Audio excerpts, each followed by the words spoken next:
আচ্ছা, একজন কিংবদন্তি গল্পকার যখন তার কলমটা পাশে রেখে একটা ক্যামেরা হাতে তুলে নেন, তখন ঠিক কী হয়? শুধুই কি একটা সিনেমা তৈরি হয়, নাকি জন্ম নেয় এমন এক নতুন দর্শন যা আমাদের পুরো পৃথিবীটাকেই অন্য চোখে দেখতে শেখায়? চলুন আজ সেই দর্শনের গভীরে ডুব দেওয়া যাক। আর এই যাত্রায় আমাদের পথ দেখাবেন স্বয়ং হুমায়ুন আহমেদ।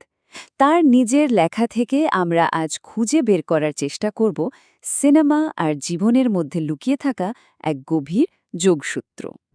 তো মূল প্রশ্নটা কিন্তু এটাই যে মানুষটা শব্দ দিয়ে ছবি আঁকতে পারেন, তিনি ক্যামেরার চোখে পৃথিবীকে কিভাবে দেখেন। সিনেমার কারিগরি দিকটা তার কাছে কতটা গুরুত্বপূর্ণ, নাকি এর আড়ালে অন্য কোনো গল্প আছে?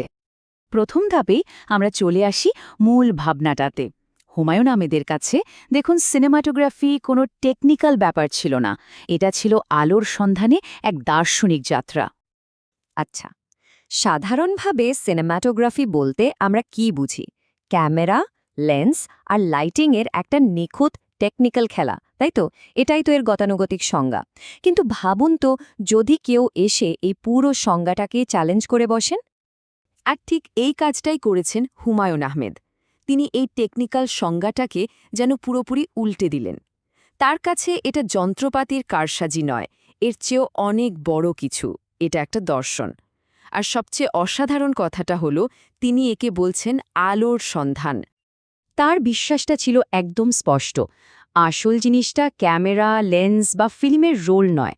আসল চালিকা শক্তি হলো একটা আইডিয়া, একটা ভাবনা, একটা দর্শন। এই যন্ত্রগুলো তো সেই দর্শনকে পর্দায় ফুটিয়ে তোলার মাধ্যম মাত্র। কিন্তু প্রশ্ন হল, এই দর্শনটা এলো কোত্থেকে? চলুন এবার একটু তত্ত্বের জগৎ থেকে বেরিয়ে বাস্তবে ফিরে আসা যাক। শোনা যাক লেখকের নিজের সংগ্রামের একটা খুব মানবিক গল্প। আসলে একজন বড় মাপের স্রষ্টার সবচেয়ে বড় গুণ বোধ হয় তার সততা। হুমায়ুন আহমেদ কিন্তু কখনোই নিজের সীমাবদ্ধতার কথা স্বীকার করতে ভয় পেতেন না, আর তার এই বিনয়টাই ফুটে উঠেছে এক অসাধারণ স্বীকারোক্তিতে। ভাবা যায়, এই একটা কথাই কিন্তু সব পরিষ্কার করে দেয়। তিনি তার সহযোগীর ওপর কতটা নির্ভর করতেন, আর টেকনিক্যাল দিকের চেয়ে শৈল্পিক দৃষ্টিভঙ্গিটাকেই যে সবচেয়ে বেশি গুরুত্ব দিতেন, তা এখানে একদম স্পষ্ট। তার এই দার্শনিক দৃষ্টিভঙ্গিগুলো কিন্তু এমনি এমনি আসেনি। এর পেছনে আছে বাস্তব অভিজ্ঞতা আর এক ধরনের শৈল্পিক হতাশা। যেমন ধরুন তার প্রথম টেলিফিল্মের কথাই। স্ক্রিপ্ট একটা পারফেক্ট জ্যোৎস্না রাতের দৃশ্য দরকার, কিন্তু সীমিত যন্ত্রপাতি দিয়ে কলাকুশলীরা যখন শ্যুট করার চেষ্টা করলেন, সেই আসল আবেগ আর আবহটা কিছুতেই ফুটিয়ে তুলতে পারলেন না। আর এই সমস্ত অভিজ্ঞতা থেকেই জন্ম নিল তার দর্শনের সবচেয়ে গুরুত্বপূর্ণ আর আবেগময় অংশটা। চলুন এবার সেখানে প্রবেশ করা যাক। একটা নাটকীয় মুহূর্তের কথা ভাবুন। চারদিকে জমাট বাঁধা নিকষ কালো অন্ধকার, যেখানে কিছুই দেখা যায় না। কিন্তু সেখানেই তার দর্শনের মূল চমকটা। তিনি বলছেন, ওই জমাট বাঁধা অন্ধকারের মধ্যেও আলো থাকে। যেখানে মনে হয় কিছুই নেই, সেখানেই সবচেয়ে জরুরি জিনিসটা লুকিয়ে থাকে। মানে শিল্পীর কাজ শূন্য থেকে কিছু তৈরি করা নয়। তার মতে শিল্পীর আসল কাজ হল যা ইতোমধ্যে সেখানে আছে, এমনকি গভীর অন্ধকারের ভেতরেও সেই লুকিয়ে থাকা আলোটাকে খুঁজে বের করে সবার সামনে নিয়ে আসা। এটাকেই তিনি বলছেন বিরাট এক শিল্পকর্ম।